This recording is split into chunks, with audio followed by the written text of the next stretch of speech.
Hi everyone, welcome back to my channel. This afternoon I'm going to paint or show you how I would paint this lovely little subject. It's Moulsham Mill in Chelmsford.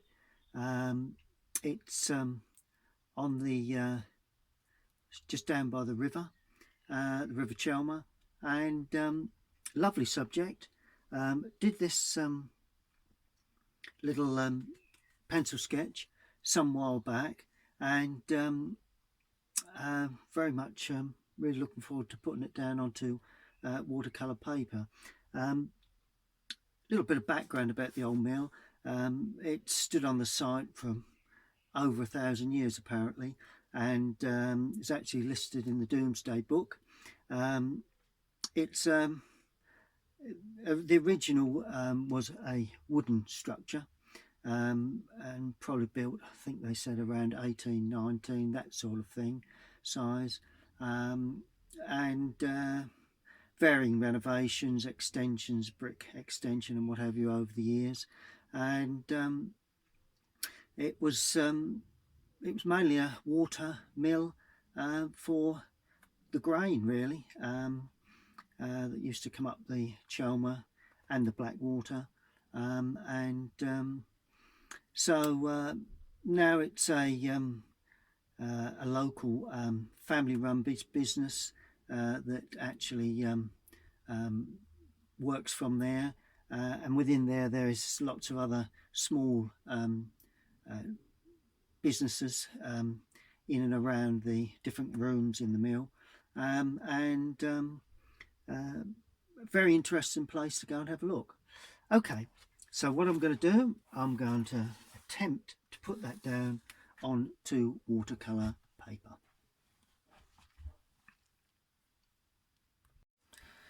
Well, there is the blank piece of paper.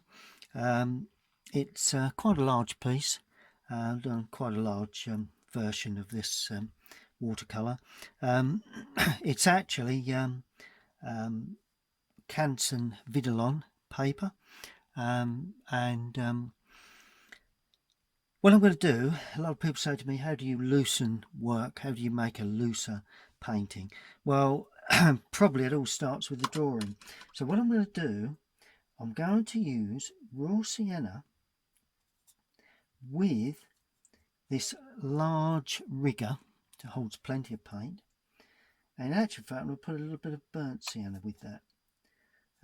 So it's a touch of burnt sienna, a touch of raw sienna, and I'm going to, it's a very weak mix, plenty of water in the mix, and what I'm going to do, I'm going to paint an outline of the building with the brush. That way you will be able to see that how loose the original drawing is. Now all you do when you do this, main thing is where the river will come, so that's got to be somewhere about there. So just gently stroke that in. Don't want too much water in this one. We're going to have the top of the bank. It's quite a bank with a bit of distance in it, so it's a reasonable width, that is. Reload the brush.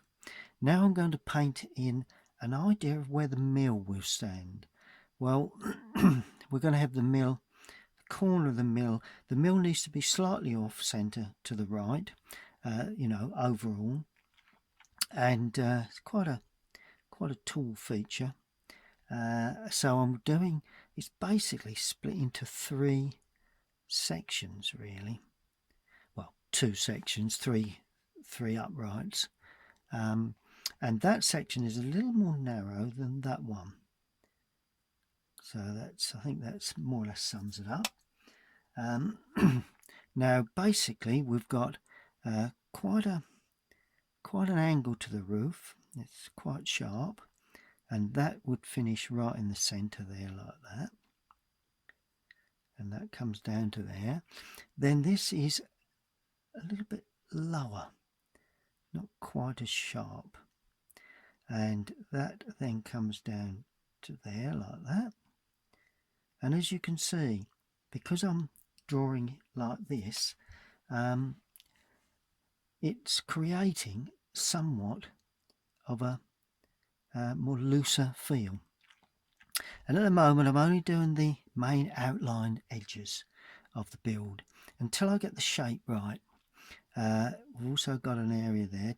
Now we've got lots of perspective. You can see the mill standing up, so there's roof lines that slope back. See quite a bit of this side aspect to the building there, like that.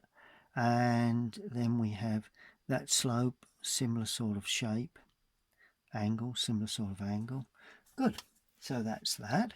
Let's establish where the building will be. We have quite a bit of tree work here, so we'll just get that in. And I need depth at that point. So we're going to have some distance area at that point. We're going to have some little bit of greenery there. And this is the way. Get used to drawing just purely with the brush. I can assure you, even if you do see any of these marks right at the end, it's going to be quite minimal, really. There you go.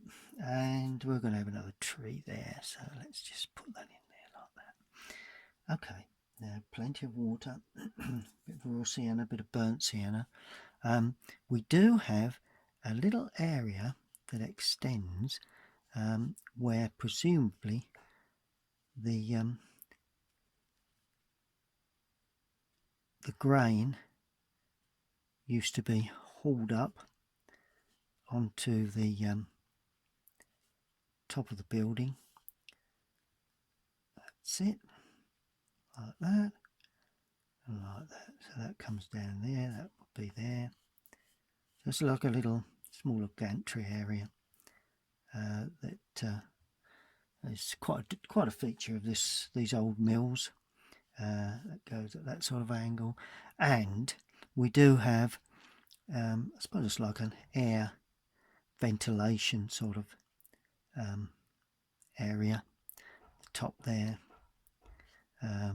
That's what I'd say that probably was, but we'll put that in quite loosely and freely up there.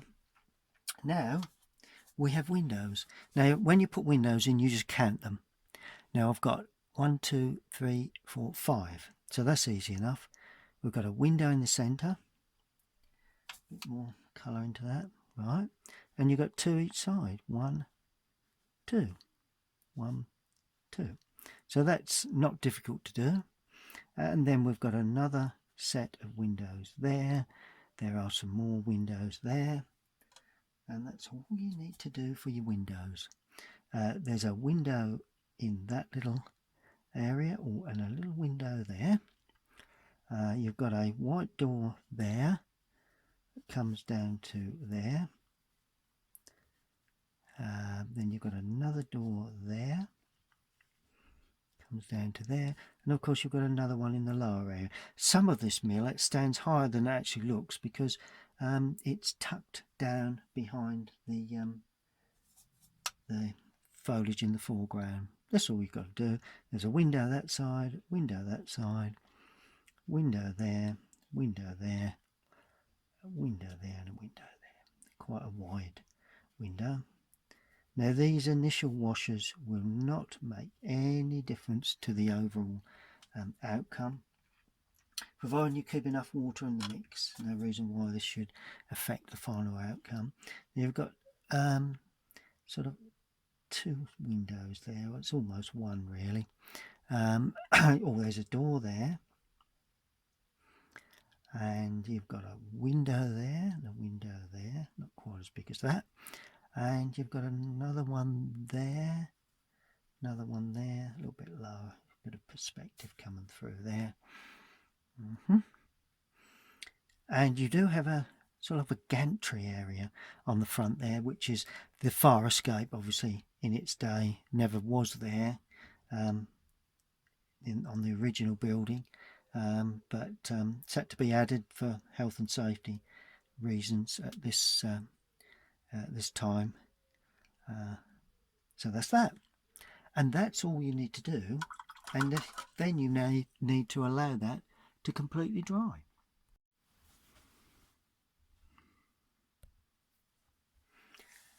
Good. Well, that's all now dry. That's our first washes, which are just the outline drawing of the whole thing. Next comes, just get a bit of kitchen towel here so that I can use that just to dry the brush when necessary.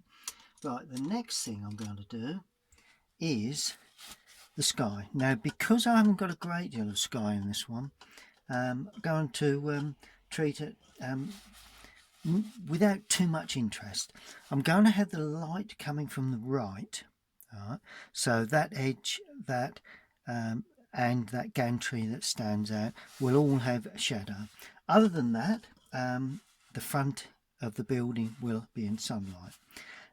Okay, now I'm going to damp the paper, damp around the building like that. Let that water run down, damp across and round, and by damping the paper gives me the opportunity to put in sort of some nice soft edged clouds and that sort of thing. And I'm going to bring the sky right down over the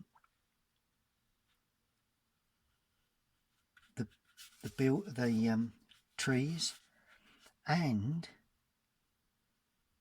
into the distance. I want a little nice bit of distance area just in that area there.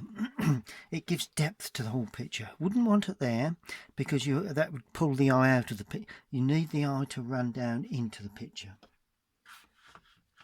A little bit more at the top because that's where it dries first. Good. That's good. Okay, now I'm going to use a little bit of light red to start the sky off. Nice bit of light red, and into that light red I'm going to introduce cadmium lemon. That will give me a lovely orange glow. The top right hand corner, there we are. See that lovely orange yellow glow? Right, now other than that, it's a little bit weaker over to the left here. Notice how I'm working nice and quickly. A little bit lighter there. A bit more light red into that side. There we go. Look at that. Nice warm sky. That's what I need, and that's what I'm trying to achieve. Allow that to come through. Now I'm going to clean the brush, get rid of all of that colour, and I'm going to use ultramarine and I'm mixing ultramarine with the light red and the cadmium lemon. Gives me a nice deep dark blue. Now the darker of the blue will be over this side. Alright, I'm going to leave cloud work like that, so we've got a nice warm glow to that sky. Some of it will come down like that. The hair from the brush there, I don't want to chase that around too much. That's good. See the way we're getting a nice deep blue sky? Gives it a bit of atmosphere, and that's what we're looking to do. And then this side, we then make certain that comes down there like that. That's it, and that just runs away rather than laying down too much. Brilliant. And then as we run out of this side, the sky gets a bit more broken. So we've got a nice bit of glow, particularly around that area. Now, just before it dries, I'm going to go in with ultramarine blue and burnt umber. and that way I get a nice deep dark, exceptionally dark, well, fairly dark anyway, sort of a grey blue. And that's what I'm looking for, just to highlight one or two of those areas. A little bit there perhaps. Trying to maintain a little bit of light amongst that. It's all to give drama to an otherwise simple sky. There we go. Look at that. Plenty of paint. Very little water now. Nice deep dark sky. One or two smaller clouds there. And as we go away into the distance, as I always say, the clouds appear smaller anyway. And that is pretty much all you need to do for the sky. Now quickly we need to make certain we don't get any what I call runbacks of the sky colour into the lower part of that area. Good. And with tissue you can now, by laying the tissue on at the correct angle, you can lift the colour off and shape the roof. Yeah. Get that nice roof shape correct, like that. Brilliant. That's absolutely perfect. Now while that is drying, I can now clean the brush again thoroughly and go in with raw sienna, and this is going to be quite a bit green, that is, because I've got a lot of blue in there. Try and remove most of that blue from the brush. That's it. Now raw sienna, there you go, that's better, in the lower part where the bushes are, or the bank area, and then I'm going to indicate where the building is in the reflection. Now this is something I've never done before, so we'll see how that one works out. There we go. And then we need that nice yellowy glow, so that's going in there as well. That's it. Just remove that. Don't want too much of that splatter on there, although not too concerned about that. There we go. And that's where the building will be reflected. Good. A bit of blue in there just to give that a... There we are.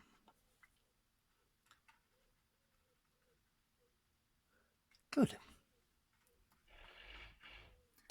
So that's that. Now I'm going to put in a little bit of very light sort of red on the front of that building there, like that, because I want a little bit of that light, a little bit of yellow too, to reflect onto that building. So that part of the building is actually white board, but it will reflect the light from the sky. Good, yes, and this will also reflect the light from the sky as well, the other side, that one there.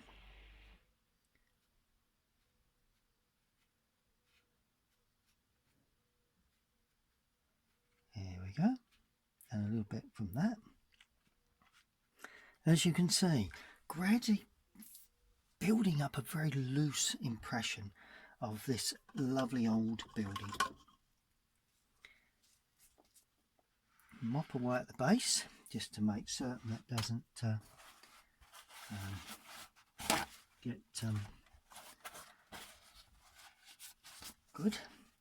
Now, while that's still just a little damp, I'm going to introduce raw sienna with ultramarine, a little bit of red in there too, a bit of cadmium red, and that is for these distant, it's like a blurred distant area. There, like that. There we go. And they're distant trees really, and you do that by shaping the brush correctly, and that gives you that lovely distant glow, and where it's still damp it will bleed up into the sky. And then when you come down into the lower area, you add cadmium yellow to that to give you a more local green, so that gives the whole thing depth at that point. There we go. And I've left myself a bit of an edge there for the tree or the bush that's coming, selection of trees either side. And while we've still got this sort of green colour, I want to soften ultramarine cadmium yellow. It is a summer scene, and there's a lovely old tree that's standing here that I want to depict while it's still slightly damp, and it's quite an open affair. There we go. And notice how I've managed to shape the brush to create those sort of like more open top branches. There we are. And then we've got a sort of lower trees here that will have nice bit of unevenness to them on the top, so I'm going to leave that quite uneven and loose at that point. There we go. And excuse me.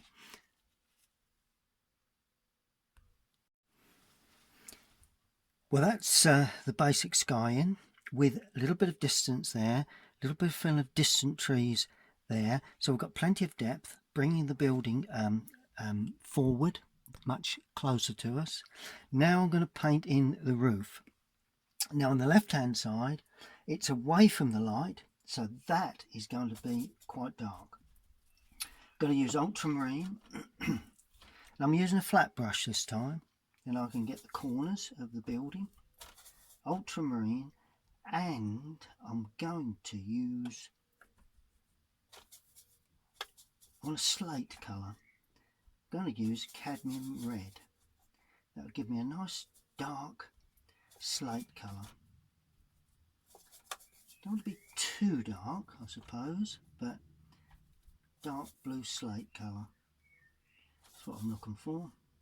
There you go. And let's just put a little bit of lemon yellow with that, just to give it a, just to kill the colours. 3 primaries makes a bit more of a grey sort of slate. Now we've got the roof line comes up there. This is the gantry part of that building. That's all one. Not forgetting the perspective. There we go. That's the slope before we get to the little building, the little ventilation, I presume that's a ventilation area there. Now this is our little ventilation part of the building. There, like that. Stands quite a sharp angle there. Can't see too much of that roof. There we go. And then we can just about see where that part of the building comes through, and that then comes down like that. Good, and that sits in like that. All will be revealed when we do the rest, but that I think is probably about the correct sort of shape we're looking for. Now we fully load the brush and we paint that in. And we do have a bit of overhang at the base. If you want to vary the colour, just put a bit of red in there just to help give interest to that roof, and perhaps even dot along where you may see a bit of the ridge tile. That all helps to make it interesting and makes a bit of a feature to the colour, to the old roof. Keep that angle going there like that. There we are. Now we go in again and produce the roof on this side. That is still slopes back, but I'm not putting any red with this one because I want that one to stand forward, this one just to sit further back. Not greatly, but just a little. That comes down. So that angle would come down there. Just judging where this area of the roof would be. And I think that's pretty much as a suggestion of where the roof would be. There we go. So that's the roof areas. Pretty easy really. And we can just about see the edge of the roof, and we can put that in with the chisel edge of the brush down there. And the good thing about these old buildings, they don't need to be put in to with any real precision, you know. Oh, there's a bit there too for that. Good. So that's pretty much that really, you know, that's the roof gone in. Clean the brush now. Next area will be why not get our windows in. Now I'm going to be very suggestive with these windows, and I'm going to use burnt umber with, let's use burnt umber and Prussian blue for these windows. Burnt umber, Prussian blue. Give me a dark green. Don't know quite why I'm going dark green with these, but anyway, I've got 5 windows this side. So we go, they go right up under, and then we go down. 1, 2, 3, 4, 5. There we are. See the way I'm dragging the brush down? And it's 1, 2, 3, 4, 5, and there's one at the base there.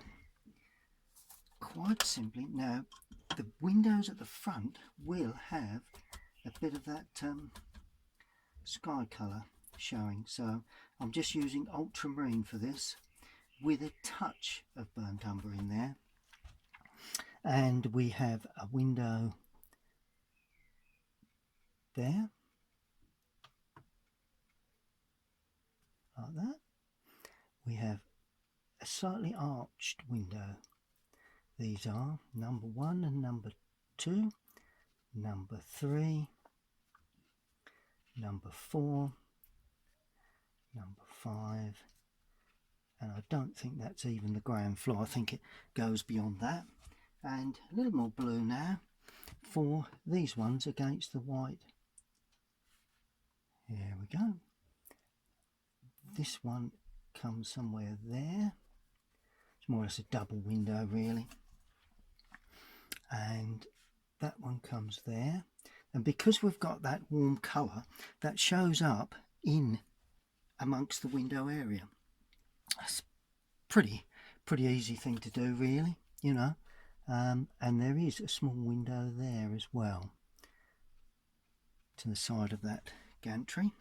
Now these are doors, but they have got windows, just small windows in the top. So there's one there, one there, one there, one there, one there, one there. Good. There's a door there, but it's got a window at the top. I've gone a bit wild with that, but never mind. So that's that. There's vents here, like a ventilation area. So we need to just suggest that. But that'll all show up once we get the shadow areas in. Good. So that's the way we put the roof and the windows in.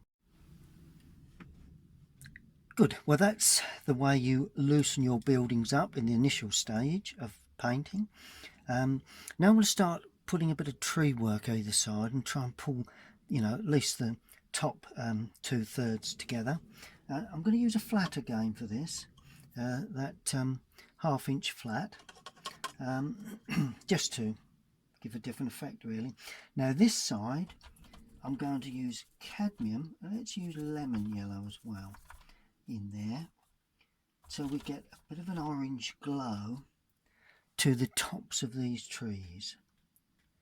So we'll only see it there. There we go. It's all about tone really, that's the key to. And just put that in up there. It's just the tops of those trees, purely the tops, perhaps a little bit in this lower area, a bit of warmth. Right, now I'm going to go dark. Prussian blue, burnt umber. Let's say burnt sienna. Prussian blue, burnt sienna. A little bit of lemon yellow in there, just to start with. And it's very open at the top, leaving a few gaps. Just flatten the brush a bit. There you go. Just 1 or 2 little gaps, particularly at the top, where you've got the more open feel to that area. Now we're coming in to the lower area. See the way I'm allowing little gaps to form? A bit more blue, a bit more brown. It's going to be quite dark. Still going back into a couple of those areas, and we're working our way down.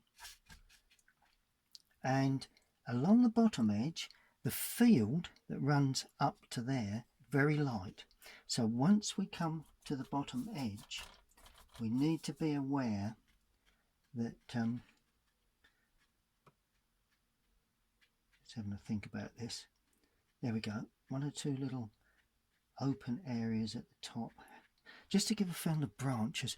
Now it's a bit thingy like that, so I'm going to break up the point of the brush and just make it a bit spiky and give it a bit of a character. Some bits hang out. It's quite a tall affair, that tree. There we go. All of a sudden you've changed the character of the whole tree just by banging the brush on the paper. Right, straight into the blue and the brown. Very little water, plenty of paint. And we've got some little spiky areas there. Perhaps there's another different type of piece of hedging there. A bit more blue in there. The more blue you add, the darker the colour. There we go. Still left some little crisps of white, given that light behind the tree. And as you come down, what you leave on the bottom edge is going to be precisely the there we go. What you leave on the bottom edge is actually the line of the field that's lighter than this tree work. There we go. So that's that. I'm going to use another brush now. Put cadmium yellow, and I'm going to stroke that in because it's a sunlit side like that. Then I'm going in with burnt sienna on the shadow side. There we go. And what you leave at the base will be the edge of the very uneven field. And then all you do bit of burnt sienna into the cadmium just to give a variation for the tops of those trees.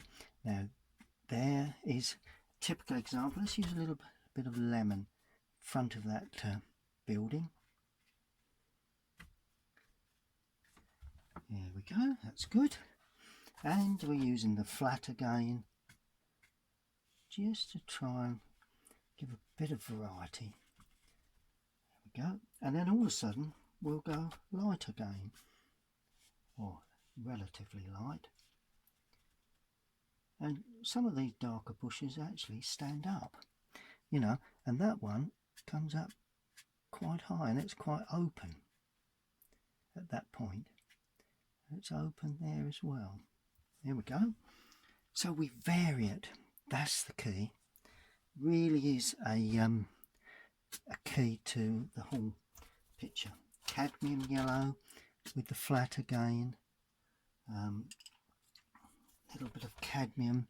Now there, this is where we want the light. Very light, because there is a shadow there.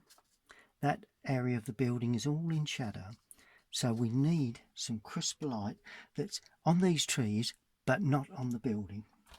And by using that sort of technique like that, we can then get that film of light catching those, and then we come round again.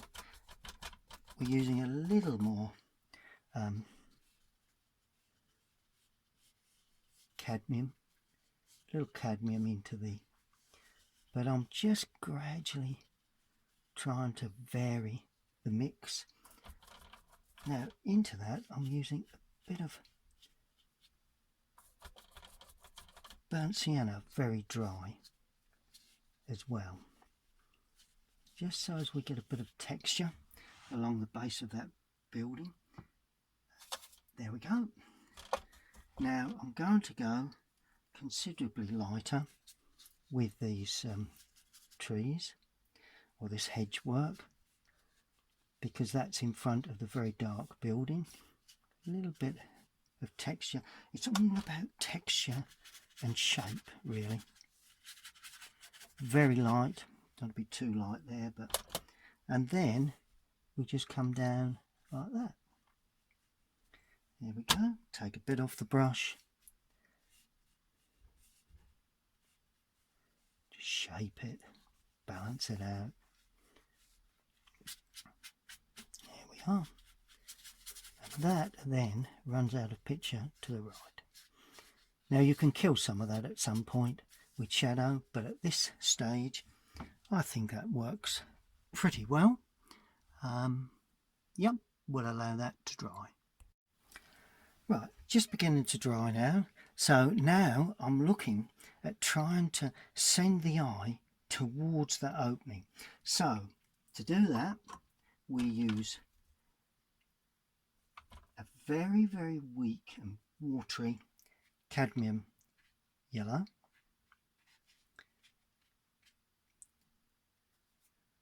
There. Right, and then we use burnt sienna, and all will be revealed once we get this in. We've got plenty of interest there, so this field needs to be less interesting, and to get that glow coming through we've got to have enough of this lemon yellow in, or cadmium yellow, whichever one requires to use. There you go. But of course it will go darker after that, particularly there. So we're then going to go in with quite a nice fresh green to start, either side, particularly there, which will I suppose be in shadow eventually. There we go. Cadmium yellow. A little bit darker there, not as dark as the background, but some little dark touches, because that is the main field. Then there's reeds in the foreground, show you how to attend to those very shortly. And we're just going to go a little bit darker there for, not quite sure why, but anyway. Then as we come forward, I'm going to add cadmium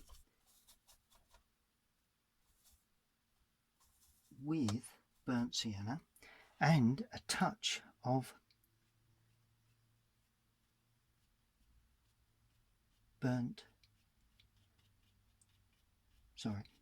just having to think about this as I'm painting, because we've got reeds in the front there, so I'm going to require to show that, trying to catch that just before it dries, because we've got to show these reeds standing up the edge of the water like that. There we go. And can you see the way they're sort of hinting at heading towards, you know, bringing the eye towards that area. That's lovely. That's looking quite good. Then we do have some darker clumps of those reeds. So it's Prussian blue with a little burnt sienna in there, and these will be darker little clumps of reeds along the waterline. There you go. Now we don't want to make too much of this, so some of this will be only suggested, others will be more prominent. There we go. And then I'm just going to use the point of this small brush now just to dust in some light areas in amongst that. There we are. Nothing too difficult in that really, I suppose, if you take it to its full extreme. And then using plenty of burnt sienna and plenty of Prussian, we can then get the darker reeds just coming up here and there, some into soft areas, light at that point, some into half dry areas,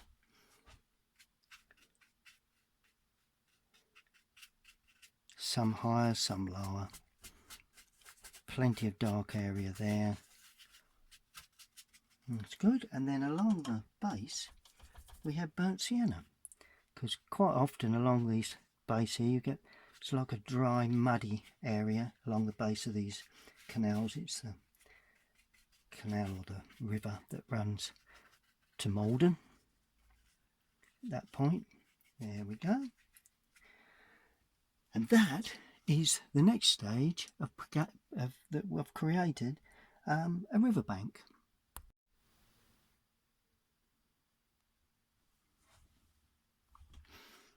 Okay, so that's all pretty much dry now. This part of the building is actually like, I forget the name of the brick, but it's like a brown grey brick. So I'm going to use burnt sienna and got a little bit of a greeny grey to it. I'm using ultramarine burnt sienna, but I'm also using cadmium yellow, because that will give me sort of like a nice sort of warm grey really. Now I mustn't paint this too light. That is white wood, so we've got to pick around that. But other than that, this is the colour of this particular area, like that, down there like that. We're going around the windows, because in theory they're white, but of course that's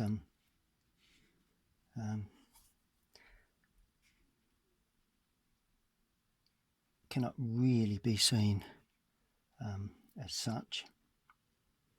It goes up there like that, and then we can just see back edge of that. There you go, and that helps to show up the windows there and there. That's the big doors that used to open to bring the grain up, ready to be milled. There we go. That comes up to there. And as we come down in the lower end, add a little bit more burnt sienna and a little bit more water. It's always a good idea. And I'm not worried if we don't get a perfect match, because it's an old building. So consequently, don't need to be absolutely perfect in every way. There we go. So that's the brickwork. That's white woodwork. Okay, yes, yep, good. And it is the same this side, so we may as well paint that side as well, so that when we wash our colour on, our shadow colour, we'll be able to see. Pull that in nice and quickly. Runs like that. The quicker you lay washes on in watercolour, the fresher the look of the painting, really. So that's all brick. Good. Now, just before I tend to the shadow work, I need just some touches of darker tree work, just to punctuate the building itself. Now, I do feel we need something dark there, and possibly cool dark there, and we need just a little bit of something here. There is a tree that overhangs there. Now for that, I'm going to use, for that area, I'm going to use Prussian blue with raw sienna. That way I won't get too brilliant green. So it's more of a what I'd class as a distant green, really. And that helps to hold in that right hand side there. Just a bit more blue, because that will make the mix darker in that bottom corner. And then remove a little bit of paint so we can get, well, plenty of paint. We can get some softer looking edges there as that comes through and goes up. There we go. And then I'm using cadmium yellow into that, just to make it a little fresher, but it's still going to be quite dark for that tree that overhangs there. So it gives a good bit of variation to the trees on the left. Then Prussian blue goes in to the mix with, could be the darkest tree of the lot. So I'm going to use the two dark colours, Prussian blue, which is a very dark blue, and burnt umber, which is a very dark brown. Those two colours mixed together gives you an extremely dark green, and because it's in sunlight, this tree, actually going to add some red, and I'm going to use cadmium red, because that will give it a sort of greeny red glow. And where are we going to put that? That's quite an important area, that. So I'm starting off in the lower area, just to shape that lower part of the bush there. That's it. And then as it comes out, I'm flicking the brush across the surface of the paper to try and get the fennel of branches. Now I've either go up to the gutter. If I go up to the gutter, I've got to go beyond. If I'm not going to go beyond the gutter, I don't need to go any further. So let's just lay that in and just analyse that and see what that looks like. We'll hold the side of that building in. And in actual fact, I'm going to go up higher. So there will be part of that tree that's just beginning to show there. and it's just standing. Remove some of the paint now.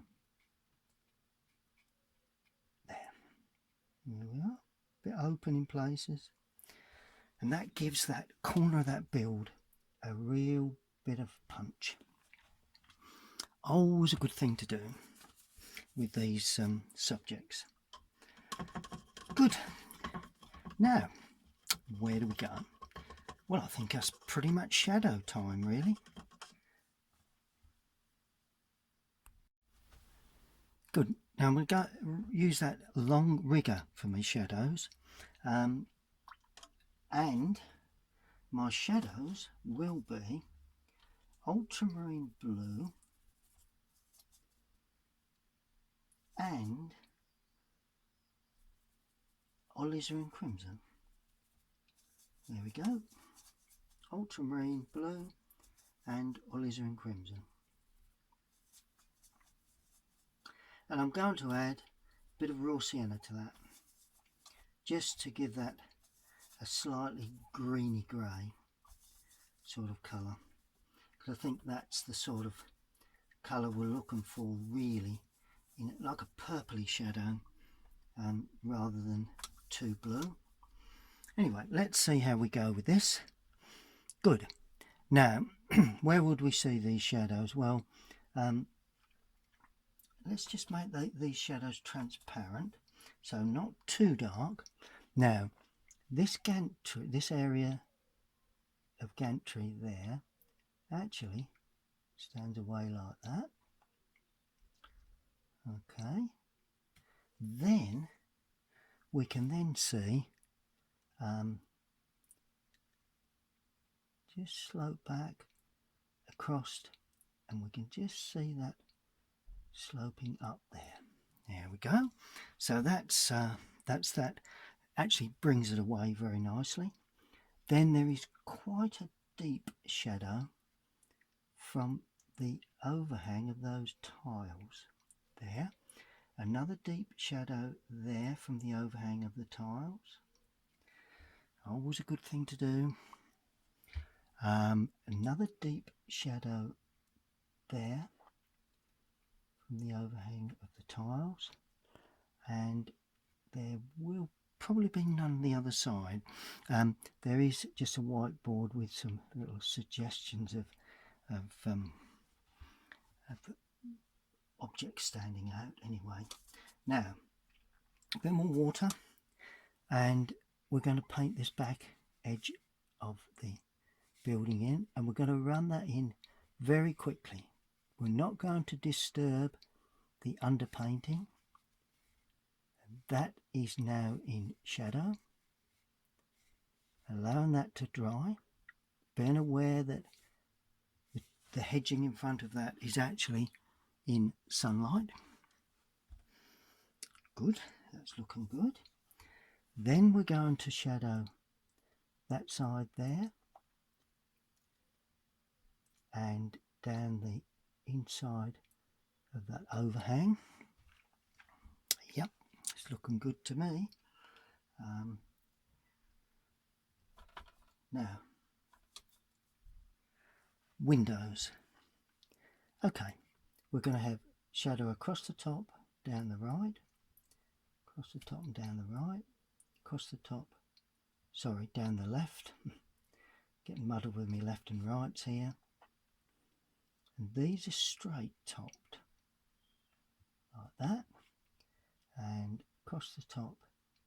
Now this door is actually sitting back in, so just going to bring some of that down in front like that.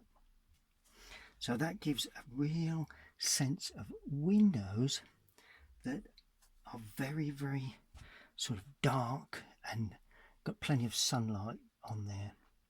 That's the way you do these dark windows. Over the top, down the right, over the top, down the right. Yeah. See the way that front of that building comes to life? Since ever you get the shadows in, particularly in the recesses of the windows. and that then comes down in places like that. Bit of reflection in the window. That's why I did the windows that type of colour originally. Now I'm adding stronger mix now, because that's going to go in across the top.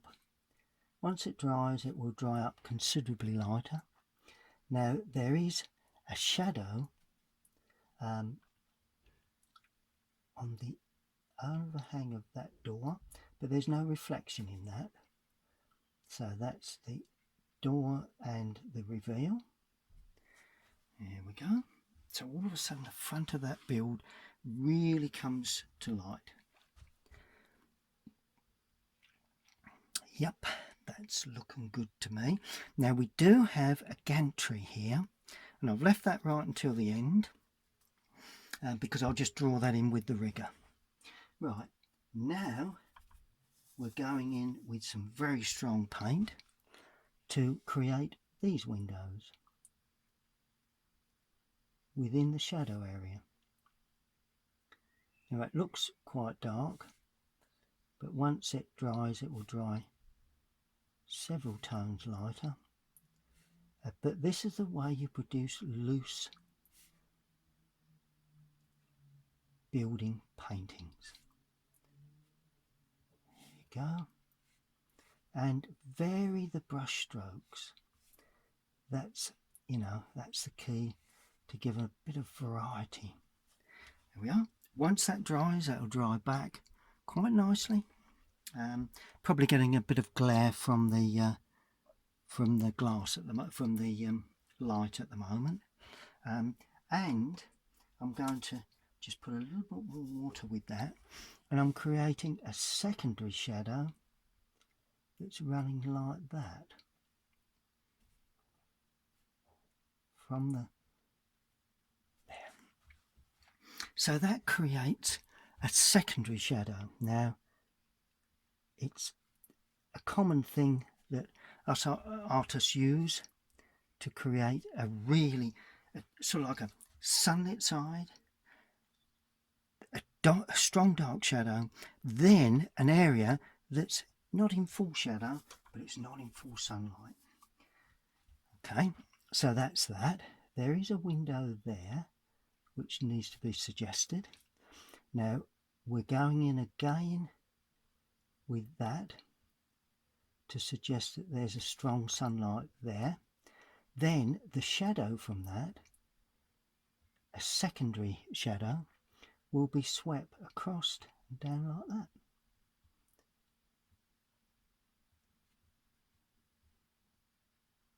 There we go.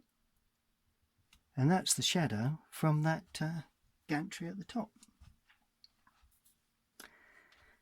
Good. And of course we did the same here. So goes like that. Goes like that. Go. Now with this we can then create a real deep shadow on the inside of that. There we go. And all of a sudden that building really begins to come into sunlight. Good, good, good, good, good. That's pretty much as I would sort of plan this sort of scene. Now we do have sills which I'm just going to suggest on there. It helps with the perspective of the whole thing. Yes, there's white sills, but I'm not getting into detail too much, so consequently the main thing is the front of the building, really. That's where all the interest is. Just get rid of that bit of light because that won't be there. It's looking good to me. Right, now I'm going to use a larger brush now, but I'm leaving the rigger just in case I need to soften any areas. So the next stage, to allow that to dry, the next stage will be the rigger to soften, and a large brush to lay the rest of the shadow work on. Then of course a quick reflection.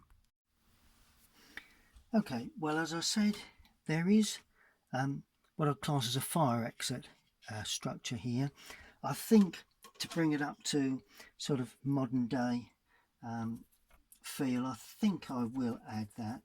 I did think I'd leave it out to leave it an old aged look, but it is black. It's a black structure. It's a not particularly nice looking structure. That's why I've left it till the end, because I want to create you know, a less imposing image. And so we've got sort of like an area like that, and the post comes down there. This then stands up. It really is quite an ugly looking structure, but if we paint it in a loose sort of manner, I think we can get away with it, really. Like that, like that.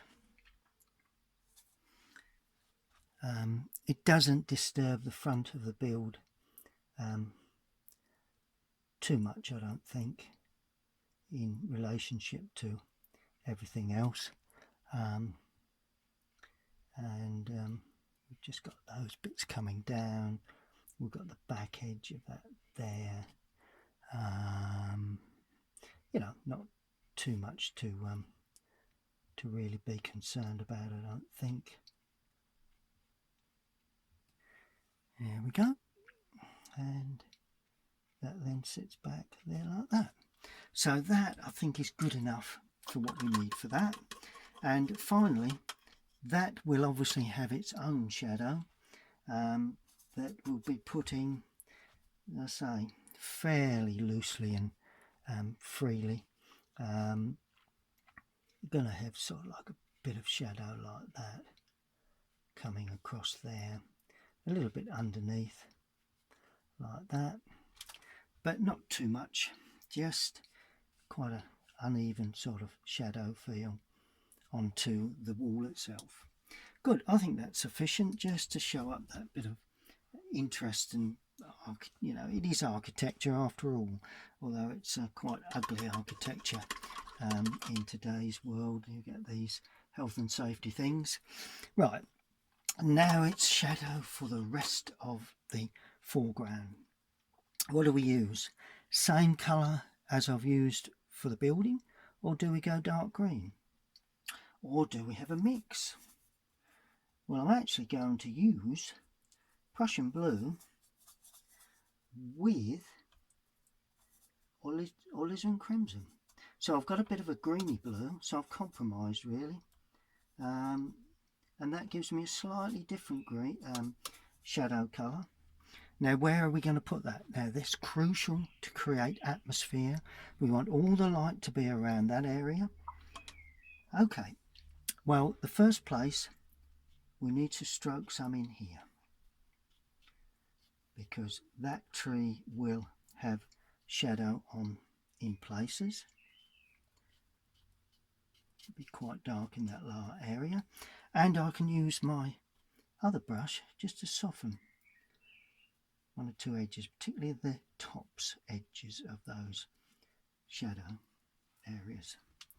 There you go, and all along the bottom edge there, and that in turn will go into that. That's good, and that then shows up there. That's right. Okay, that's good. Just soften that. May have a bit of that there. That may just come up into that tree work there. See the way I'm just suggesting a little bit of interesting shadow in places there. There we go. Then I'm going to leave a gap. Now, obviously, the back edge of this could very well take a bit of shadow from the build itself. Like that. Softening in places. All about atmosphere now. getting it right. Not always an easy thing to do, as you probably realise, but I think I'm beginning to get that sort of feel. Oh, and I'm going to have that side of that in shadow, like that. And that's just slightly deepened that. That's good. And of course we'll then get some wispy shadow over that area, some areas a bit sunlit. There we go, that's good.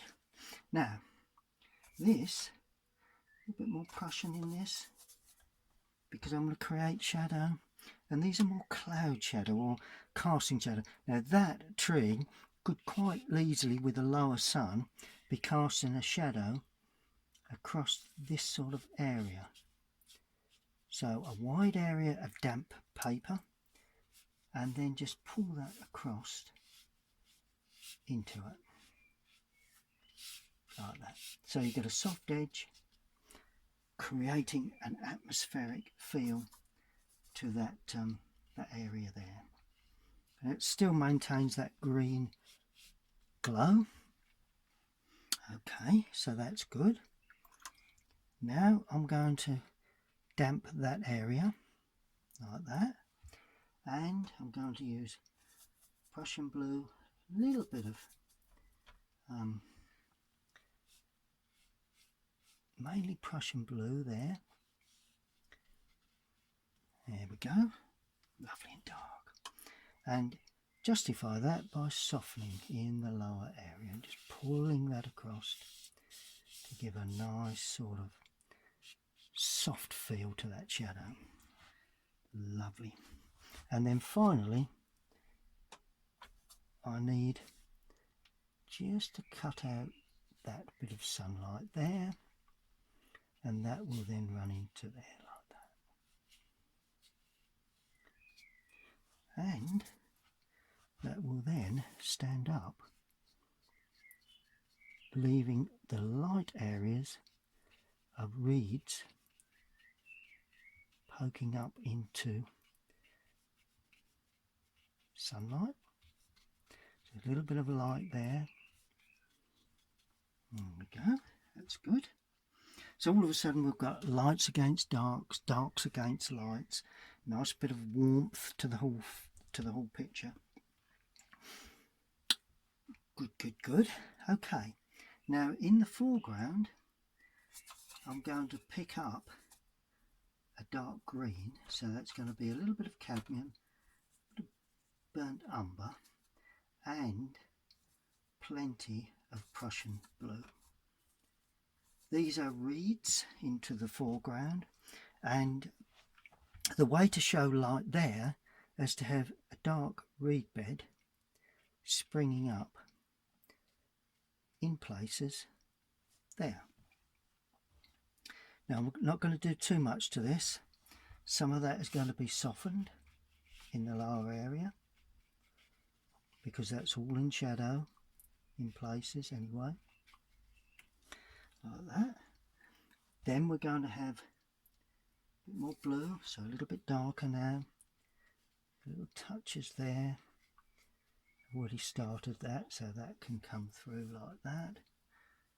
Really, really dark in places, soft as well, and just tease that across. There we are. So one or two little specks and touches within that lower part, just to give a real sense of mystery going on in this reed bed. There we go. So that highlights that all that light at that area, and then we're bringing up some rather large burnt sienna in there just to give it a bit of warmth. Large sort of reed areas there. That's it. And that then gets softened with that shadow colour. And then, of course, we've got the darker part of this reed bed going up into the light. So it does help to have lights against darks, darks against lights. That's good. And then with burnt sienna and Prussian blue, we then finish off this sort of sense of bank area along the edge. It's quite dry brushwork, this. Be softened shortly, just before it dries. You know, it's a rough bank. Got to try and show that without taking away too much from the painting itself. And you do that by softening areas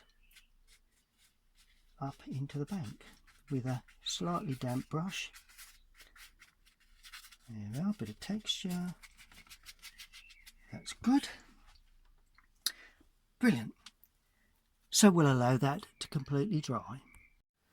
Finally is the reflection.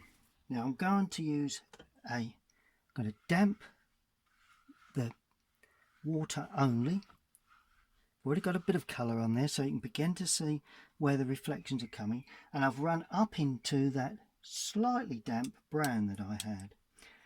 Okay, now with this rigger I'm going to create the bank colour, and that is a soft grass green really.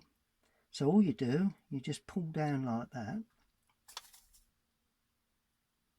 You've got to remember water actually has a sort of a reflection, you know, always a reflection in water, but it does have a colour, so it's vital that we show that. And the first thing you'll see in this reflection is the bank. Some areas a little down from others, some are standing up a little bit more than others, but basically it's that lovely bank area that we're reflecting, particularly along the left there. Just bring that colour up, pull that up there, there you go. That's good. Let's create a little darker edge there. Okay, so that, you know, begins to get that dark bank feel. Just a little bit of edging there. That's good. Okay, pretty much there really, you know. We do have that really dark tree, which in some extents could be darker than the bank. Reflections tend, the light areas reflect a little darker, that's why there's a little tone of colour there, and the dark areas reflect a little lighter, so you're not going to be as dark as the bank, but, and also at this sort of angle, probably wouldn't see that yellow patch because it's further back. You know, it's not a complete reverse image. It just depends how much of that you'll see, and to be fair, you'll probably only see the top half of that, so you may see some little windows. But anyway, let's get this dark. Let's use a bit of burnt umber in there if we can loosen that up. It's drying quite quickly here in the studio today, and that's actually going to paint this going across the paper like that to create some ripples. I always feel it's nice to paint across the paper when you're creating. There we are, nice clean washes of, there we are. See how really dark I've been with that. Prussian blue. We're going to need to be quite dark on the other side as well. Add a bit of burnt sienna into that as well. There you go. Right. And we're going to be quite dark there as well. Dotted along the top, but then it's going to be quite dark up to that building. If you notice where it's quite dark there. There we go. And that, and there is obviously a very dark area there to the edge of that. building there. That just shows that reflection of that that tree overhanging like that. There we are, nice and soft, nice and freely painted. Okay, now we have a shadow side to that. Which really, I'm just going to put more burnt umber with that. So it's a green brown, and stroke that in. And that finishes about there somewhere. Put the windows in shortly.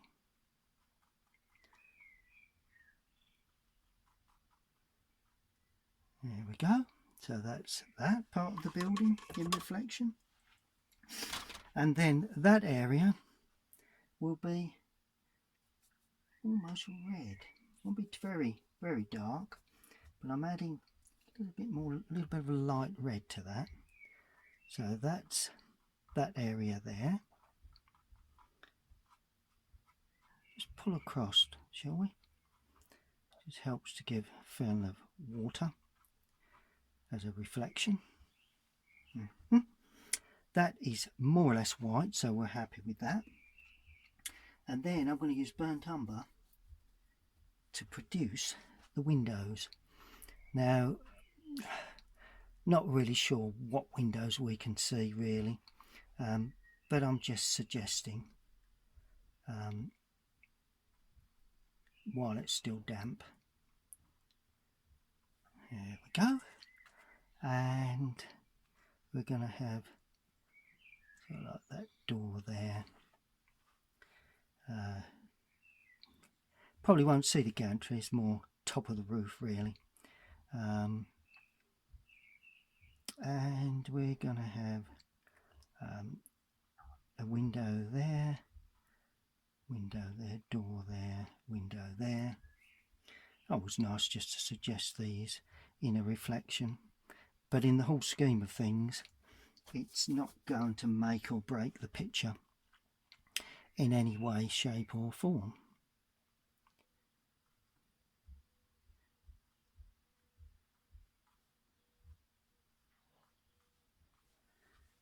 There we go. And that really we need to allow to completely dry. Well, I think that's getting pretty dry, which is good. We've just got some very small finishing touches before we sign. Burnt sienna, Prussian blue, possibly burnt sienna, and ultramarine blue. There you go. And this is for the odd little patch of dark colour along this bottom edge there. It just, I don't know, it just gives, I just feel it gives a defined line where the you do get these very dark little areas sometimes along the bank. And one last thing, a dark tree is going in here. Just felt that required that, or a little shrub that's on the edge of the bank. That just shows up that light area just as a secondary feature running out of picture. So let's balance that up quite nicely. Good. And then we just need some rippling. And that comes in the form of a dark green. And a brush that is virtually dry, and you just use the point of that, could use a rigger, just to scratch. Only wants to be of a dry sort of effect, just to scratch across the surface of the paper. And I would recommend that you actually pull it across very quickly. You don't need too much of this, but it's nice to have a little bit of sort of movement. I call it movement in the water, like that. It just gives a glazing to the whole thing. gives a feeling of some sort of movement, which is also important when you're looking at water, you know. And apart from that, I think all we really need to do is remove the tape, sign it. Oh, and let's have a couple of birds in the sky. Let's just get a couple of these nice birds down, shall we? Just coming in here. There we go. Just one larger one there. That's right.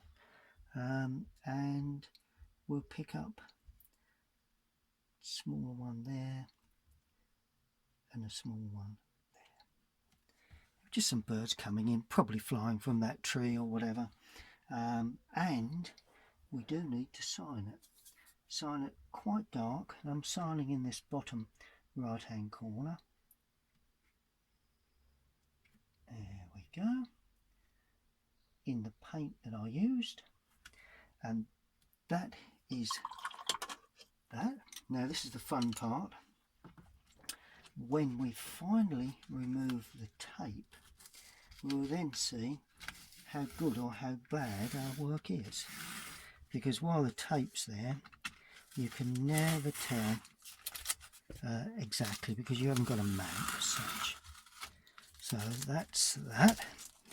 Tearing away from the paper, just in case the paper gets onto the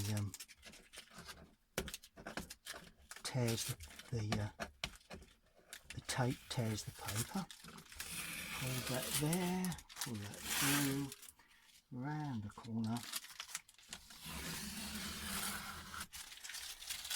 and there you have it. Yep, pretty pleased with that, really. That's Moulsham Mill in Chelmsford, on the edge of the Chelmer, and no doubt lots of you people that live near me, I live around this sort of area, have seen that across the river in strong sunlight with a bit of cloud work, and why not have a go? Why not get the brushes out?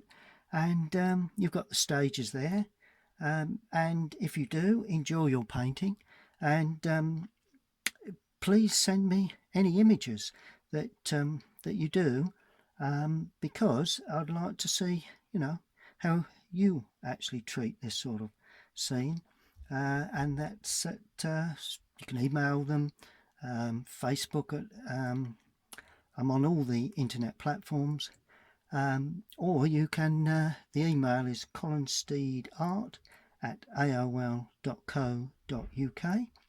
Hope you've enjoyed that. Anybody new, please subscribe, and happy painting. We'll see you again next time.